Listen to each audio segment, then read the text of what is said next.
And we are here today at Bay Arts. Alliance. Thank you. And the date is 9/27/2019. And I have my sound technician, Mr.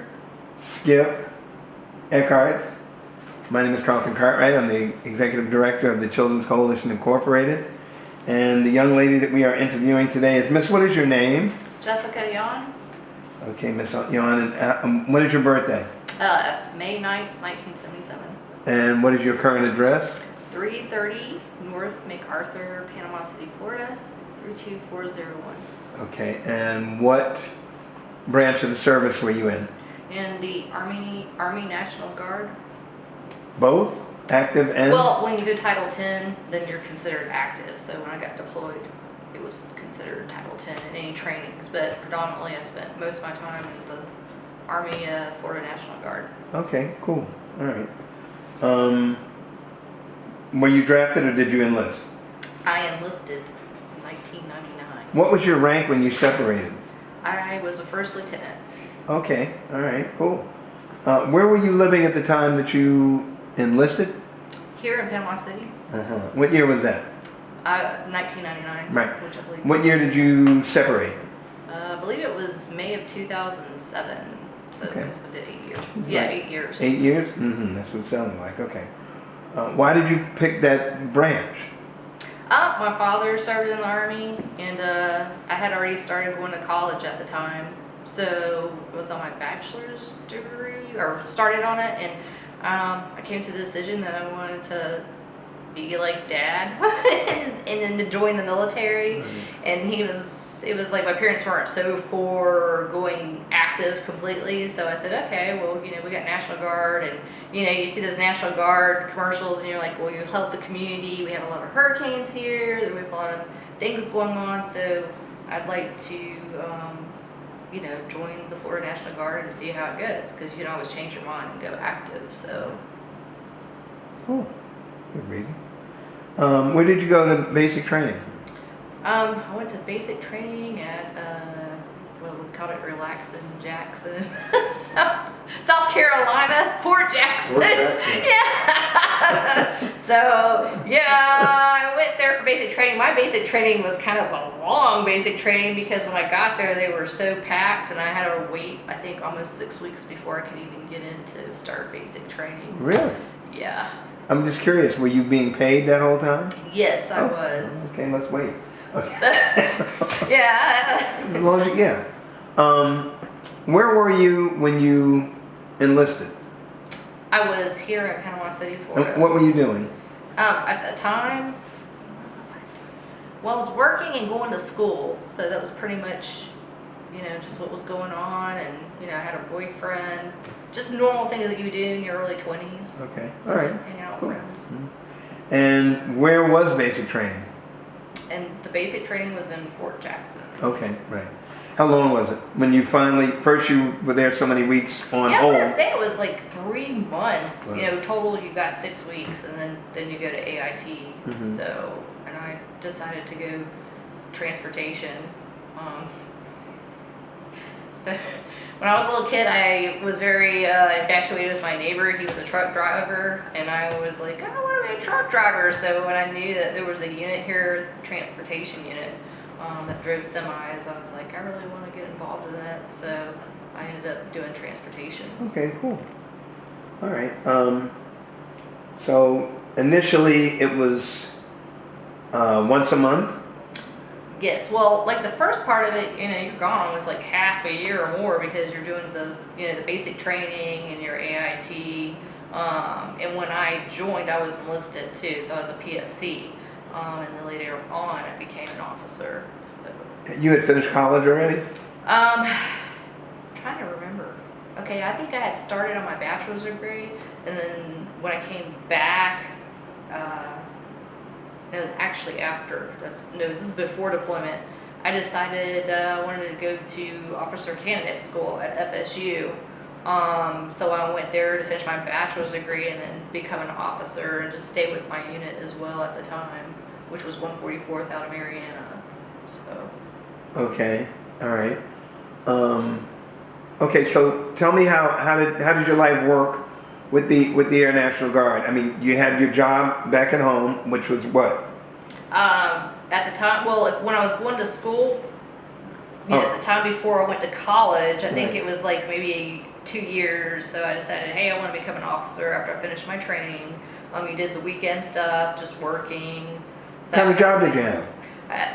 That's what I'm trying to remember. I don't think it was anything significant. Okay. I mean everything's significant, Right. but like working at the beach on like a beach shop, and then I had been at Target at one point, but I Okay. can't really remember like all the little steps that I had taken up until like basically when I went to FSU at Tallahassee, because that's kind of when you go to school full time, and I was doing some part time work, and then officer can't doing the ROTC thing, and then doing the National Guard thing, so I was full. And I also was doing work study, because you could do work study too, while you're there at the school. What was the ROTC thing? That was like through school? Yes, so that was a 2-year program, Uh-huh. and you would have to participate in that. That was like a minor. So I had one major and 2 minors, and I decided to go for psychology and criminology, and then you have military science that you have to do while you're there. Are you secretly a police officer? Oh yeah, totally. Okay. I wanted to be an FBI agent. See there?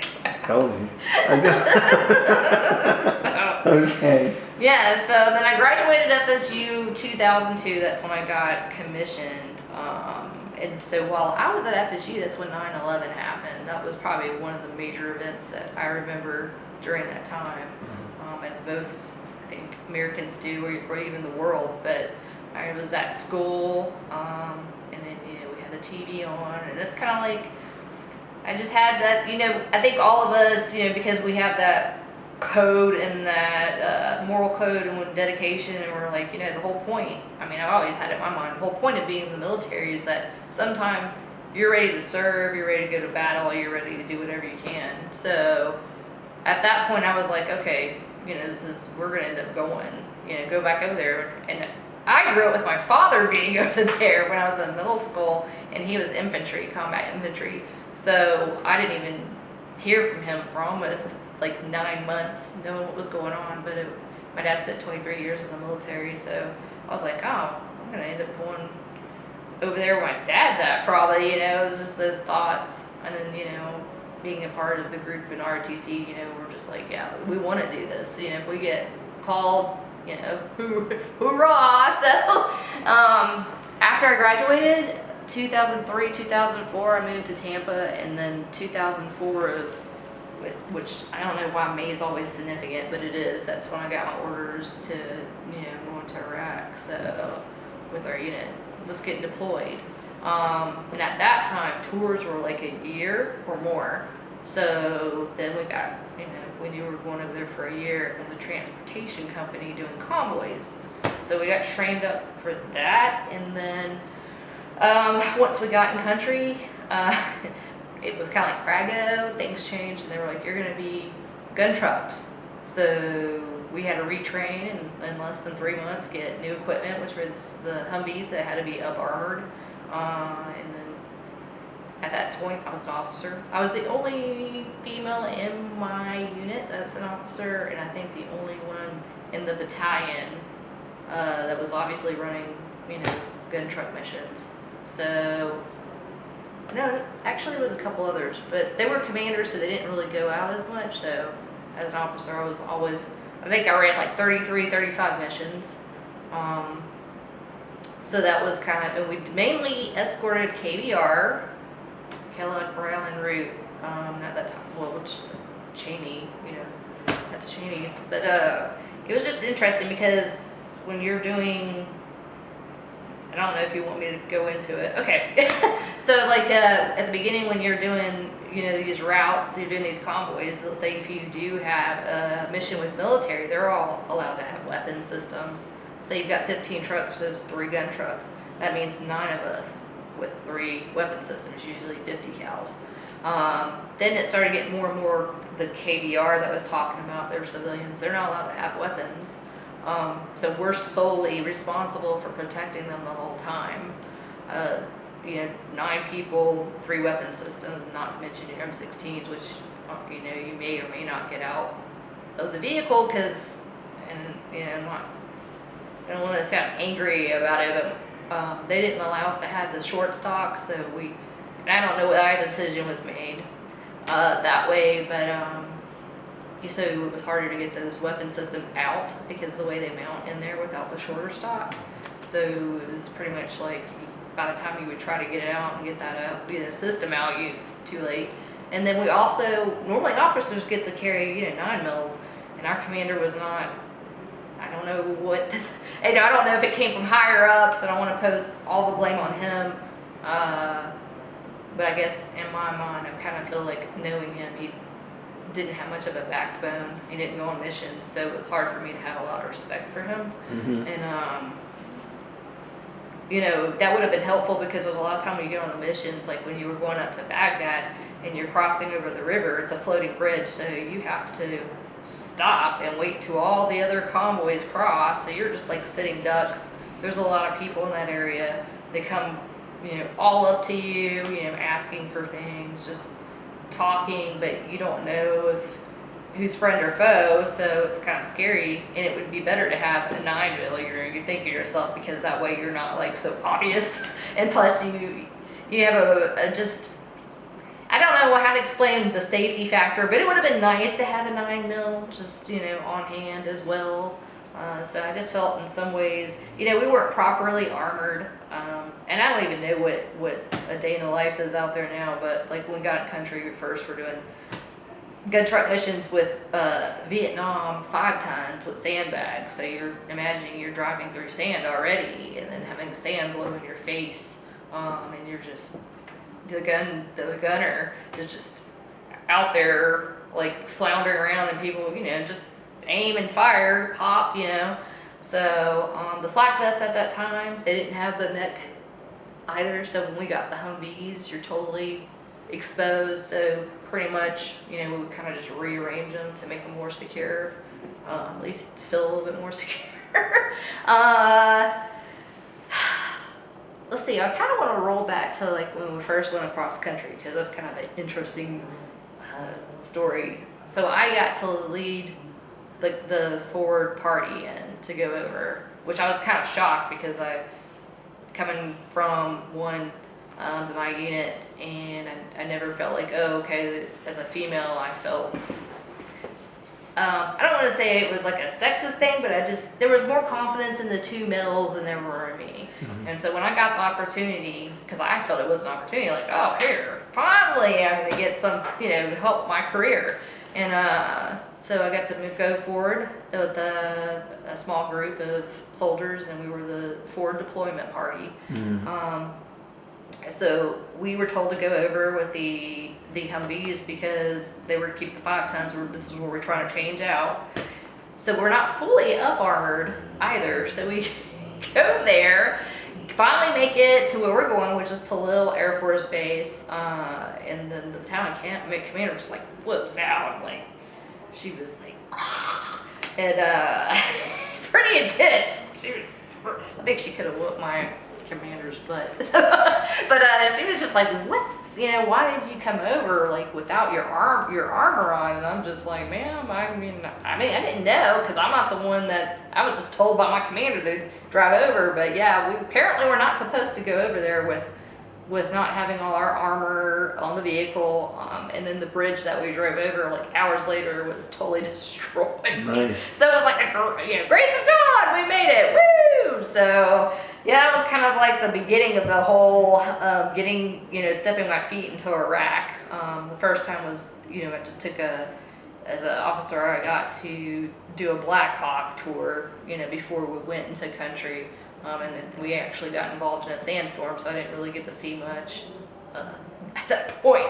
And then going over, and then from there we trained up with another unit, to do gun truck, convoys, do that security. So we were training up with another unit to relieve them because they had been in country for like over a year. So, And then, so we finally got all our armor up, but there was times like you're not having really, like air conditioning wasn't always working, so, and all the windows would, it's thick and bulletproof, and so the wind, you have a vent, kind of like if you think about the old cars where you popped it open, and get some air, so you could do that, but the windows wouldn't go down. So, it's really hot, you're driving long missions. How hot?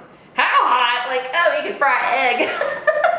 Like 120 degrees in the morning already. So, you basically, when you got out of the vehicle, you had salt stains on you because, you're just draining and you're just drinking all the water you can. So, and also with that, I mean, I think people wouldn't even, they're not going to understand too, there's not rest stops. You're not going to stop and be like, oh, I got to take a pee. You're just going to do what you got to do. Cutting the top of the bottle off or whatever.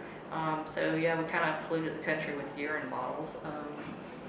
That was another thing I was kind of like not understanding. I was like, hey, sir, we should, because this was a co-ed unit. We had a lot of females. Of course, somehow my platoon was the majority, which is fine.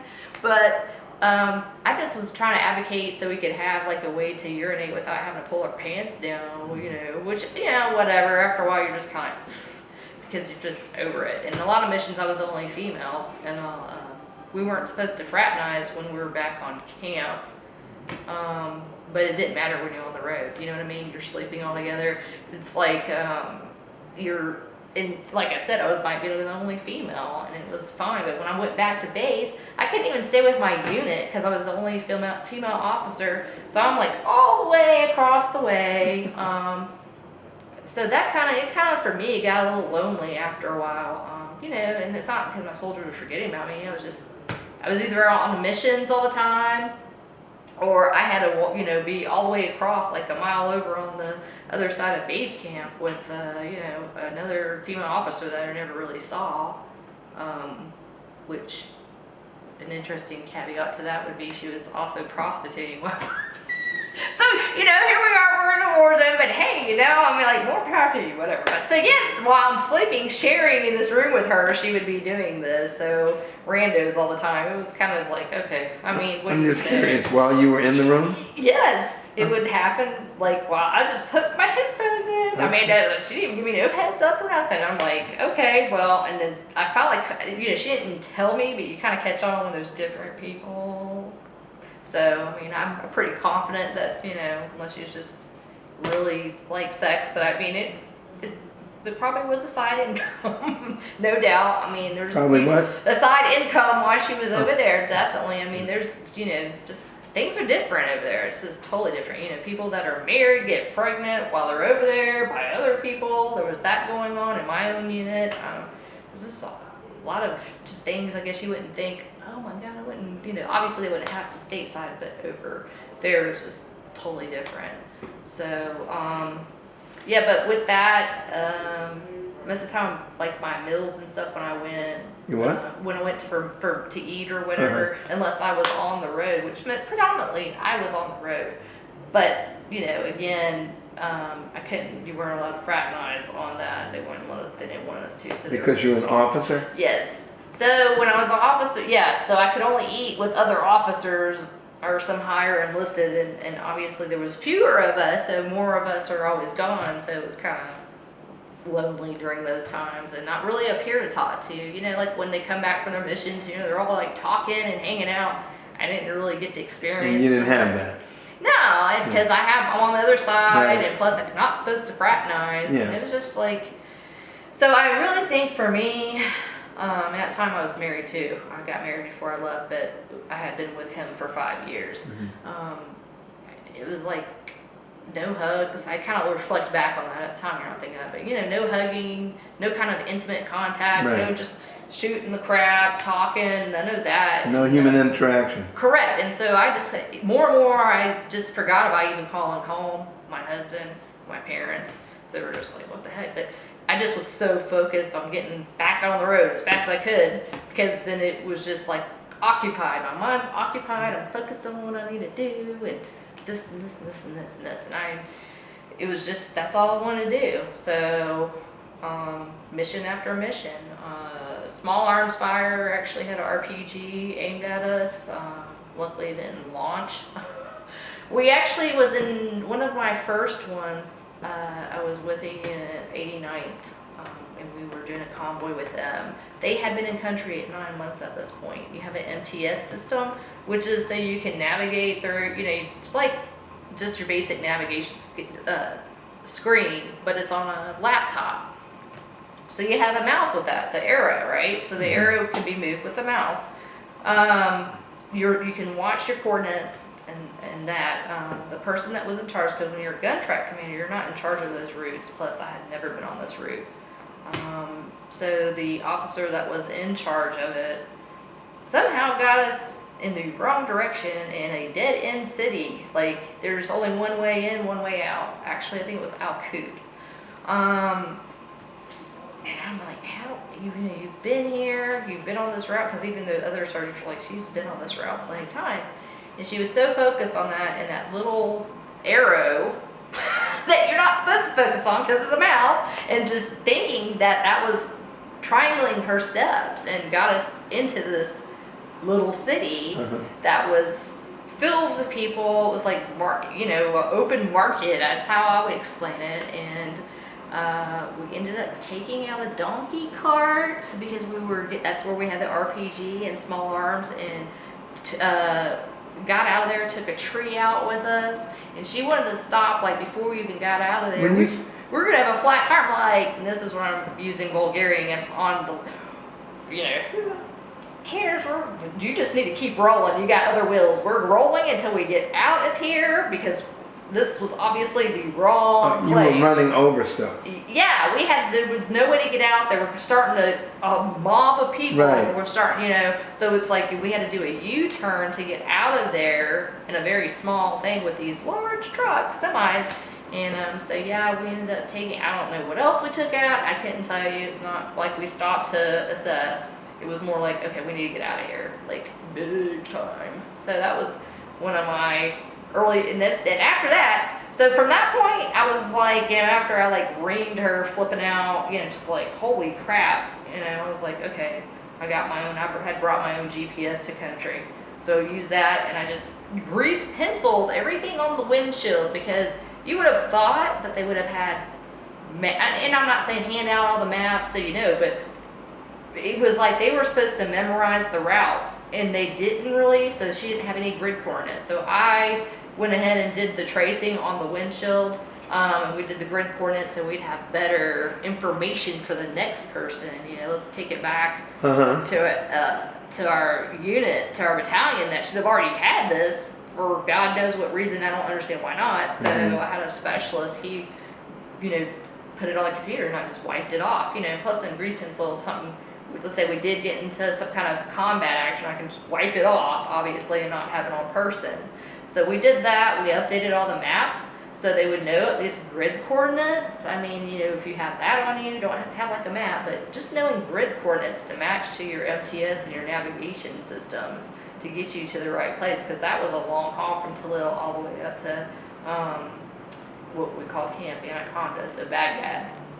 That was where a lot of your missions were routing to, in Fallujah. So I had been in Fallujah several times as well with the Marines, and that over that way, definitely a lot of activity, night activity, and their camps were horrid conditions. I mean, I actually, and then going back on that, I know people don't think about the conditions of how you're living, but like Air Force, I mean, I don't know why they got to live in the little nice, like little modular home starting out. Like, you're laughing. We're both Air Force. Oh, I'm not knocking you, but it was like, It's okay. We won't hold that against we you. had to sleep in a tent for like 6 months on cots, and then we're on the same camp, and I'm like, what the? So, I mean, they were cool though. They let always say, hey, you guys come hang, get some air conditioning, whatever, because it was hot. And, but it was just so funny because you're just like,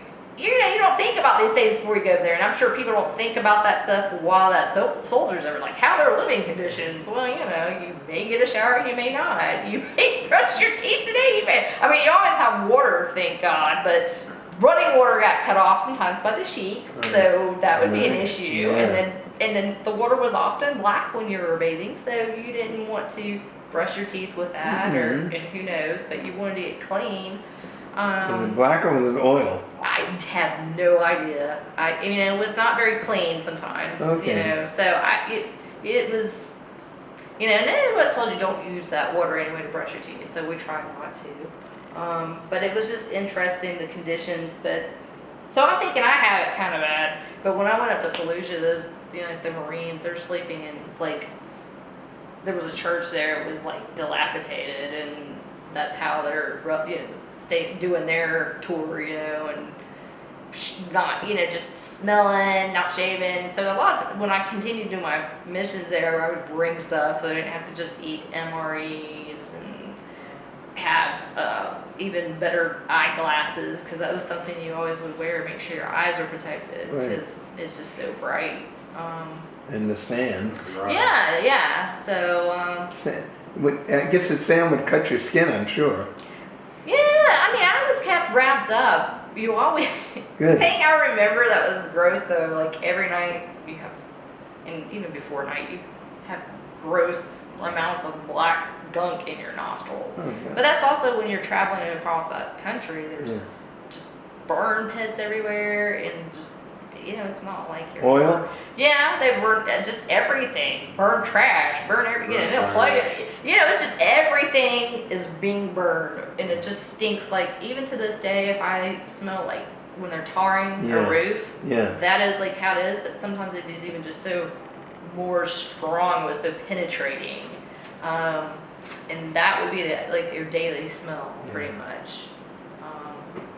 So, but and then we dealt with other internationals, so you have, the Italians, the Polish, and with those they don't have a lot of females, so that was always kind of interesting too. They're always trying to flirt with you or whatever, so you kind of had to deal with that and sometimes, and then, or they don't go by the laws or obey what you're supposed to do over there, like maybe driving around a roundabout just shooting.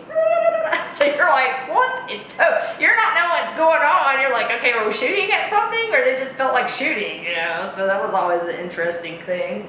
But pretty much every mission that I went on, there was either, IEDs were common.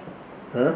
IEDs, improvised explosive devices. Yeah, yeah, so yeah. if there's dead animals, which there are always dead animals, and you use those as landmarks because you have road signs. So, dead dog's been there for about stinky, or camels or whatever. But hey, when you guys get to that camel, look for that turd. I mean, that's really how you did it. Uh-huh. So, and then unfortunately they would like to put explosives in there. So there's been times that like we went over one, and luckily that didn't blow up. And then there was another one, we had to stop, we were there, so EOD, which is the guys that go out there literally and just walk. You're like, oh my God, I'm gonna really see somebody blow up here. So they'll go out there, disarm it or check it or whatever. And like we talked about small arms, but pretty much every mission, if I didn't encounter something, and fortunately we didn't lose anybody from gunfire or explosive devices and on my missions, but in front of us or behind us, pretty much there was always an incident.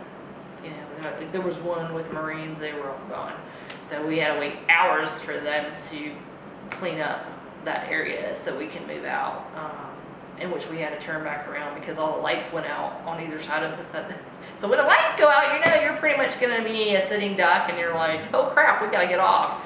But yeah, it actually had a specialist argue with me because you had to get permission to turn back around, and I was like, at this point I don't really give a shit. I'm turning around and going to take my crew to a safe place. You're not here, I am. So I had to make decisions like that often. You have to have your head together, which going back on that, and I'm probably jumping around, but you don't know how you're going to act when you're over there. I saw grown men just like vegetate or not eat, not bathe, cry. And it's just like, holy shit, I'm responsible for all these people. And at the time I was like 108 pounds, I'm 5'2". Who's really gonna take me serious? I don't even know if I take myself serious when I look in the mirror, And I don't know, just something came out of me. It's like, you chose to do this. You've got to, this is your responsibility. So to always could choose to be where you wanted to be, but I always was the first vehicle that rolled.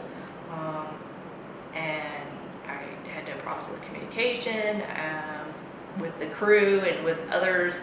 You've got to make sure you're good at navigation and things like that, and just also being there for them, as in the sense that even if the crap hits the fan, that you're calm and, look, we're going to get through this, pull yourselves together, because there's got to be that one person that's kind of like that glue.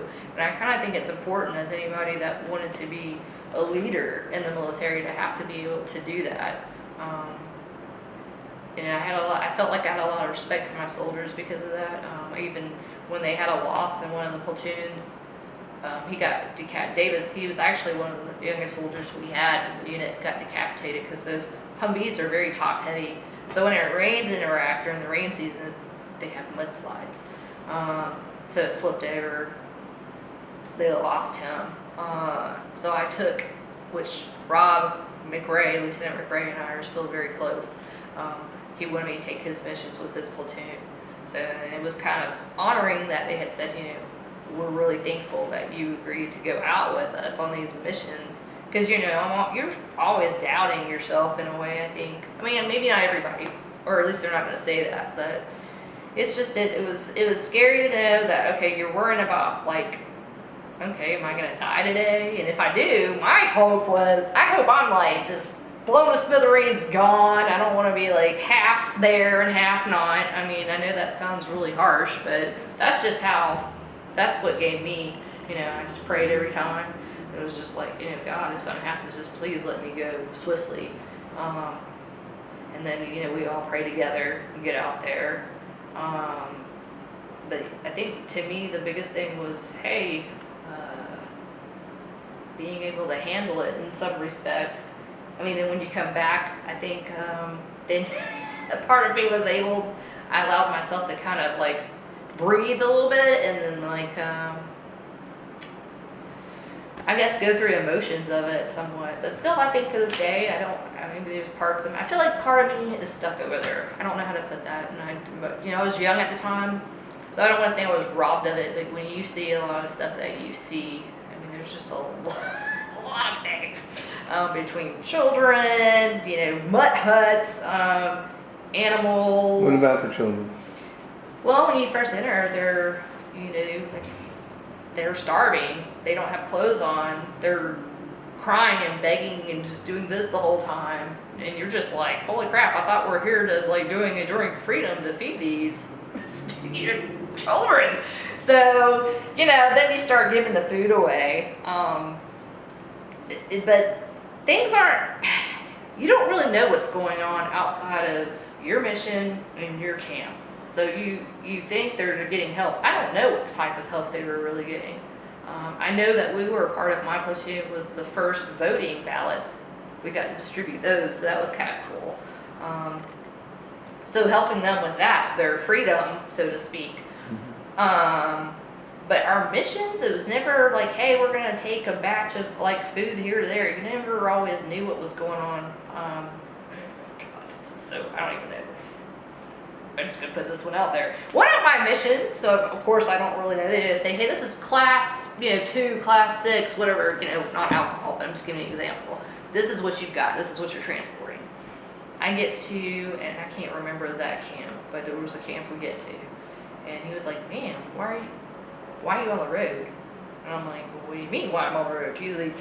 You're not supposed to be out this blackout. And I'm like, are you kidding me right now? So then, it's like, oh, let's just inspect one of these containers.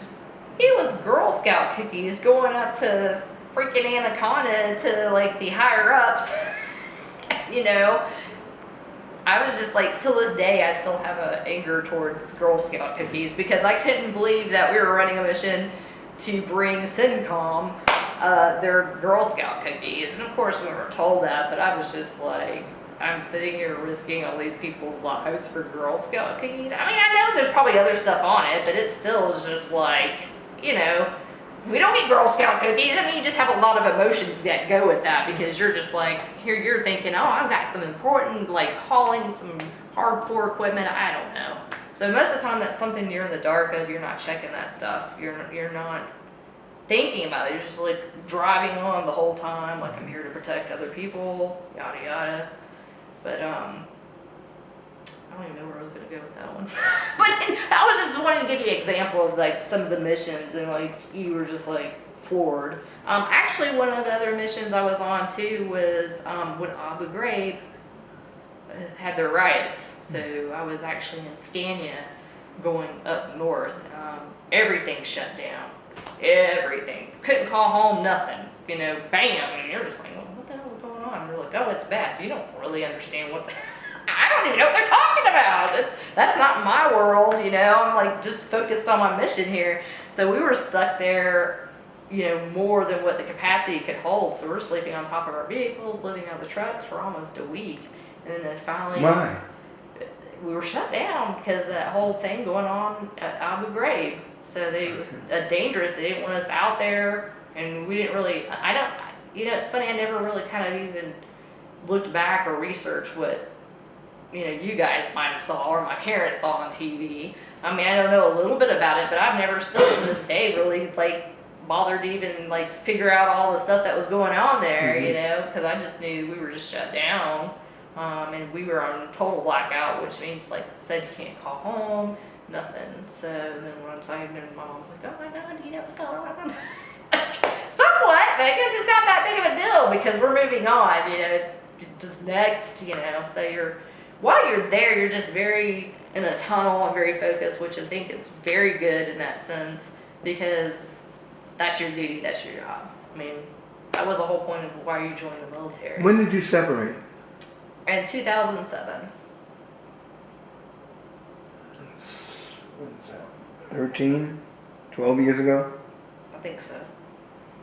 Okay. Yeah, I'm kind of fuzzy now.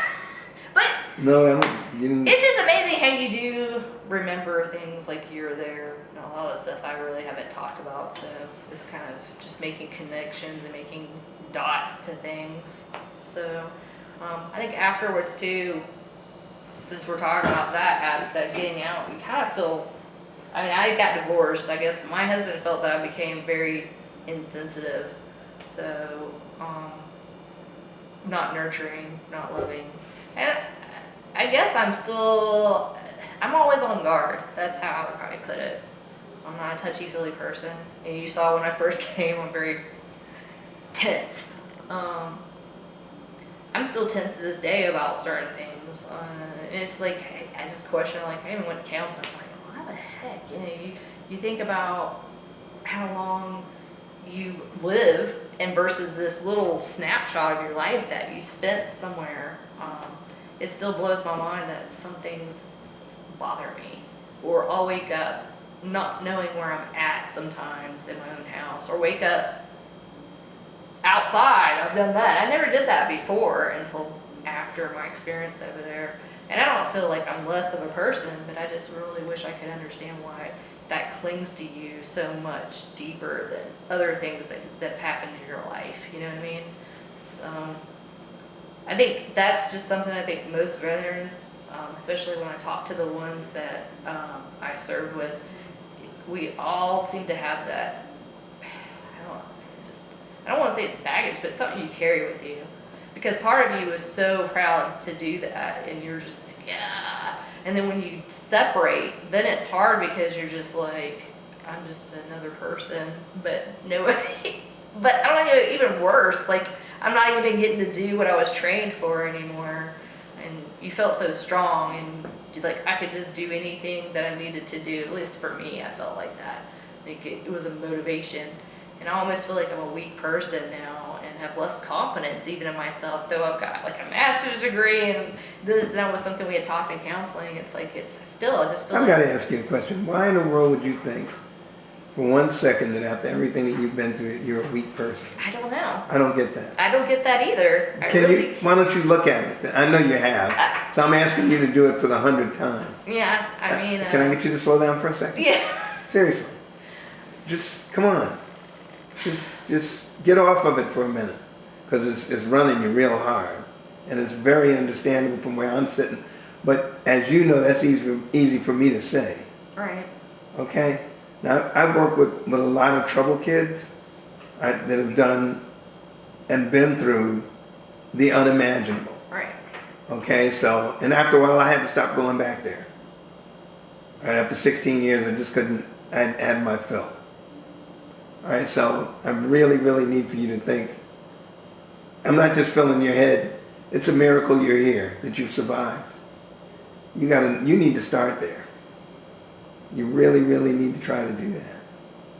Because what you just told me, not only have you been a leader, but you've been saving people's lives, and some of those people whose lives you saved, they even thanked you.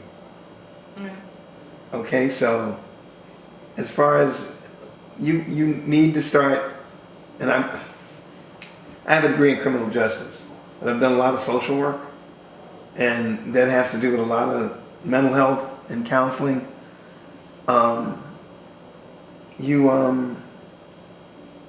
You're a hero. I guess I don't look at myself like that because it was my job. Well, but you know what I mean? It's no, you've got to pull.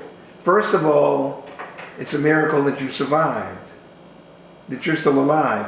You've seen a lot of casualties, haven't you? Yeah, like civilian, military, animals. Children. Yeah, I mean, I actually was in a vehicle when we took out some animals because we couldn't stop. So, you know, on a normal day, I have dogs and cats, so we just took out a whole bag of puppies. Yeah, it's just things like that. Mm-hmm. And the counseling. Do you mind this being on here? No. Apparently not. No, I mean, it's not like I have to rewatch it, right? Right. No. I mean, maybe this is going to be helpful for me in some way. Well, I would love for it to be, seriously, because in the first place, I mean, a lot of times people do not understand what the deal is with veterans. The fact of the matter is, first day contract, you sign your life on the line. People don't understand that if they haven't done it. Okay, and that's probably one of the biggest reasons why so many veterans today are not getting their full benefits. Okay, so just starting there. But you've lived through this. Okay, and I don't think that you're lying about anything, number one. So number two, what I hear is that you're not seeing the great, how do I tell you what you already know, how you survived one of the most horrible sections of your life. Maybe in a way, I'm still compartmentalizing or separating myself from. Okay. I wouldn't deny that part because there's a lot of things that's weird. Sometimes will pop up. Like, oh wow, that shit happened. So yeah, the PTSD is like you know that without being in the military, people have women in pregnancy. Anybody who's been through a violent, who's been a victim. Trauma. Right. Okay, so let alone this day in and day out under orders, horror that you've experienced as a day job. Well, especially when you don't even know what Iraq looks like. You don't have any kind of forewarning. Right. It's just thrown in your face. You need to back off of yourself. And I wish I could order you to do that. Yeah, I don't know. Maybe there's something I'm clinging to. I don't know, but like. Well, first of all, I think you need to probably look and see. Again, it's. I'm not going to tell you anything new. I'm not going to tell you anything you don't know. You need to stop, drop, and see what you have survived, and that you have had the will and the strength to do that, and you still do. And this is phenomenal for you to sit here and talk about this. Oh, I was trying to avoid it, to be honest. I'm so glad. I was supposed to ask you a series of questions. I'm glad I decided to just sit here and listen. I don't know. I thought I was gonna clam up. I'm grateful. I'm really, and you know why I'm grateful? Because I'm hoping what you just said, that this is going to help you. Because you're worth it. Period. I guess I just also want to be able to help other veterans. Huh? You know, I like to That's be what you out should there. do. I like to get out there and help other veterans too. This would help them. You got a guy, you're surviving this and talking about it. You got guys and women that are lost, that are not coming back. Mentally. They will not be back. They are gone. And boy, do you have a strength to share. I had to send a few of those home too as officers. So. Huh? I had to send a few people back home. I would imagine yes, as an officer, you've had this full-blown experience. You need to work on a degree in social work, and we need to help you find a job. I have a master's in counseling. Fine, good. Well, you Just need. left it that you were talking about. I was like, burnout. Hello. I know. Yeah. But I And love it can- working on cars. Huh? I love working on cars. I understand. For you. Yeah. Well, but this thing is living with you, dear. It's not. It's not. hard to say. It's not budging. I think maybe I'm just not to that point yet. Maybe. I don't know. Which point? Which point? Just it still feels like it wasn't real. Surreal. Yes. Okay. I would put it in that respect. It's just I don't know. Can I say something real quick? Yeah. I was in Vietnam in combat too. You never, ever, ever forget the feelings. You learn to deal with them. And you're at the point right now where you're on a cusp. And your next step is going to be a miracle to you. But it's going to be a good one. Because you have the strength and the intelligence to go through it. I guess I just don't know how to take where to find that next step because I've tried VA, going there for counseling, and I guess maybe that. And I don't want to place blame there either, but I wanted to go to group, but you can't go to. There's no co-ed groups. Start one. Yeah, maybe that is something I could do. Yeah. Well, why don't you let us help you? Seriously. I mean, I came up here for hurricane relief. That's why I originally came. Yeah, maybe part of that's because of hurricane too. I don't know. I thought I was gonna die that day because I lived through it, and I was just like. And now I feel like, at least when I was overseas, when I was in Iraq, I knew I could come back to a nice. We need to be home. asking you if you would give us a hand. I'd give you a hand. Yeah. I mean, I would love to give you a hand. I'm really serious. It was really. I'm not gonna lie. It was really. I saw that email and I was like, I feel like history is so important. And I was telling Ruben that when I talked to him on the phone, like. How long have you known him? Are you? None. I just talked to him today, but I was just like, I felt like somehow like a duty, like not like, oh, you must do it, but just it's important because most of us don't want to talk about things. There's a lot of us out there worse off. Yeah, Then and, you know. and as a female, I saw that and I was like, the other sucky part is I don't know any other female gun truck commanders. It's kind of like where do you find them?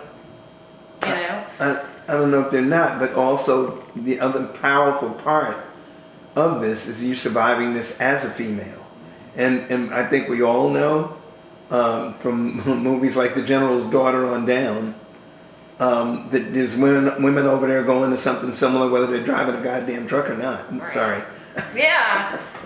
You understand And what you have to endure some other things, sexual harassment, things like that. Yeah, I'm sure you had some, other. I shouldn't say I'm sure. I hate to say, I think probably I can imagine any woman did not experience it. Okay. I mean, I Being hate to say- discriminated against or abused. or just assume that you'd be willing to do whatever for a career, whatever. Right. Or even not just from our own. I felt very protected with my soldiers. I mean, there were some that were just like straight up, hey LT, would you hook up with me? No, sorry, I'm married. I have to respect that though. They're not. I mean, I get it. We're lonely. But And they're a then. minority. Yeah, exactly. I mean, they call them the queen of the desert. And I'm sure, everybody looks great. Okay, just put it that way. You get lonely. But you have the other countries that are there, the other military forces, like the Italians. They were probably like the least respectful. And they get it from civilians, little kids, kind of, how much for the LT's pussy? It's just like, holy crap, you're like 9 or 10 years old. So that was another thing that you would get mobbed around too. So the guys would be immediately protected. Well, the thing that a lot of people don't realize, I lived in Europe for 2.5 years, but also all the reading I had done and conversations I'd had with my parents, who have, both of them served in World War II. But anyway, the fact of the matter is the ages and ages and ages old European culture.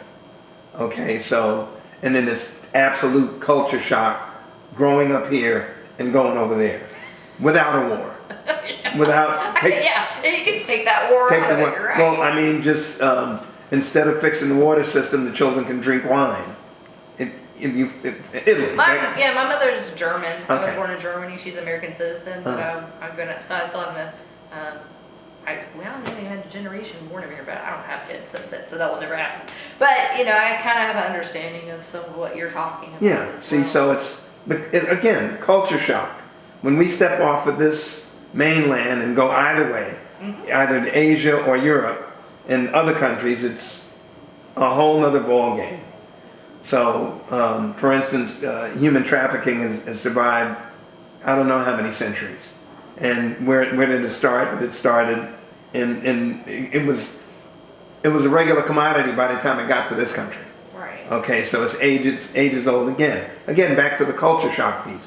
So let me ask you a few more questions so we can shut down, and then let's talk, because all of this is about helping veterans and people in general, period.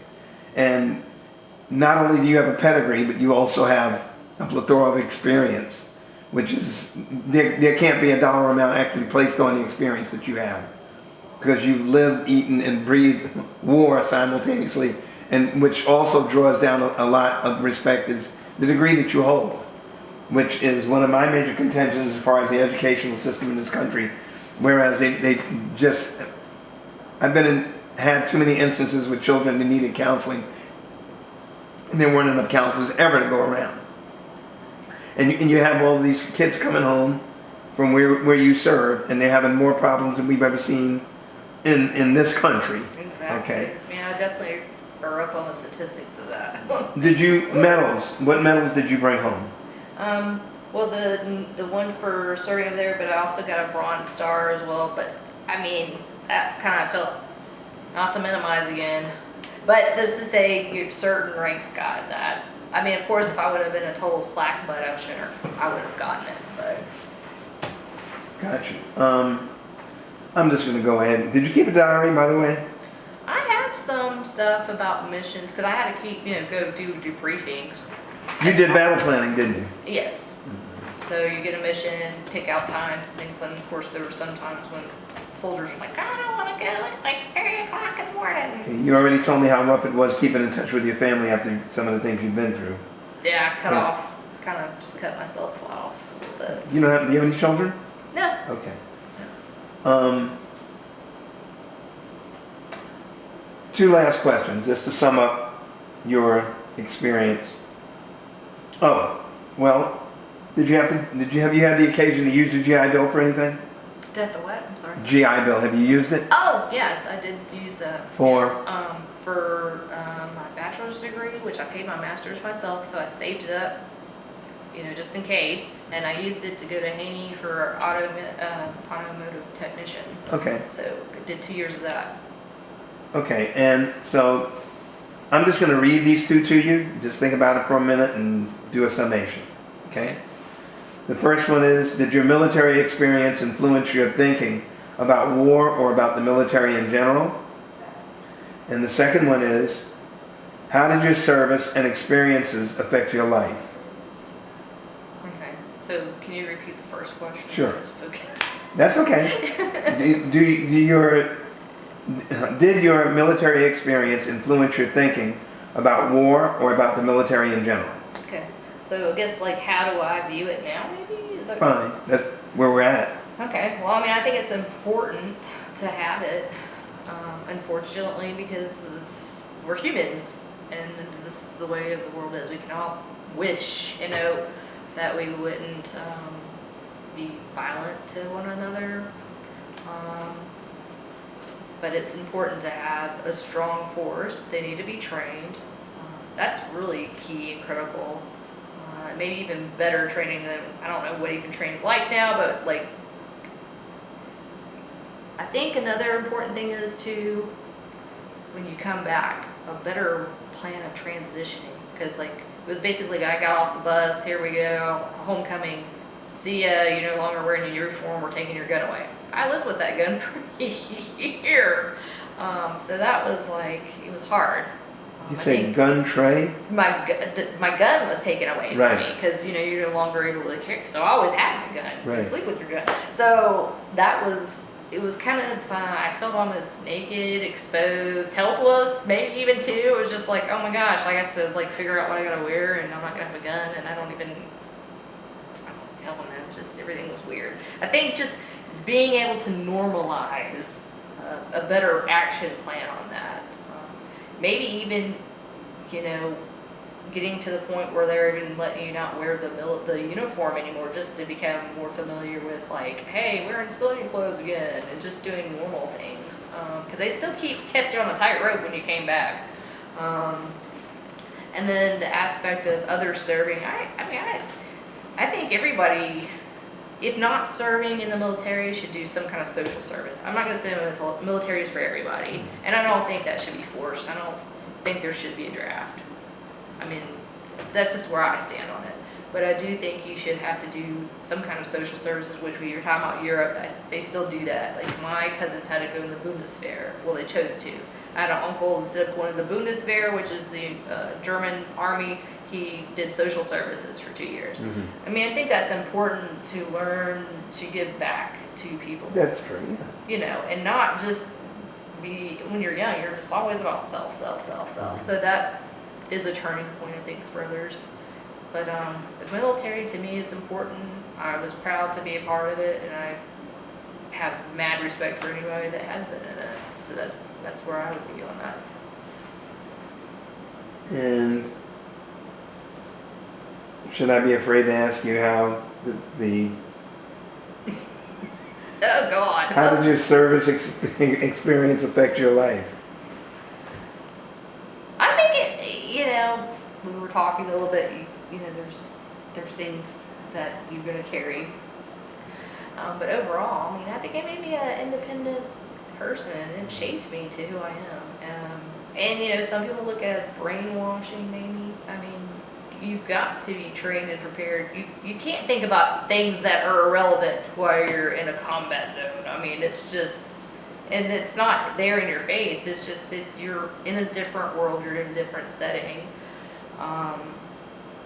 It may be like we were talking about transitions. It's definitely hard to live in both of them. And I think as a National Guard person, I know there's a lot of research on that too. How that transition may be a little bit harder for a National Guard or Reserve person, because you're going from civilian life to weekend warrior to, hey, full battle round. Deployment, right? Yeah. Deployed. Yeah, so, but overall, for me, I don't, and I'm sure not everyone's going to agree, I don't feel like,